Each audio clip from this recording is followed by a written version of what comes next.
Narito ang ating weather update para sa araw ng Biyernes, April 24, 2026.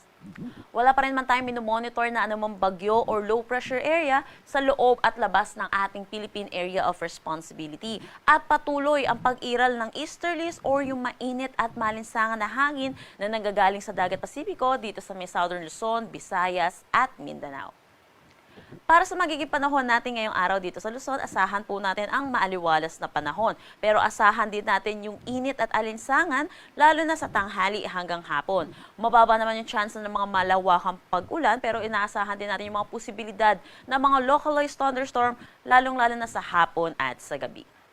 Para naman dito sa may Palawan, buong Visayas at Mindanao, gayon din inaasahan din natin ang maaliwalas na panahon. Pero asahan din natin yung init at alinsangan, lalo na sa tanghali hanggang hapon. May mga posibilidad po tayo ng mga localized thunderstorm, lalo na sa hapon at sa gabi.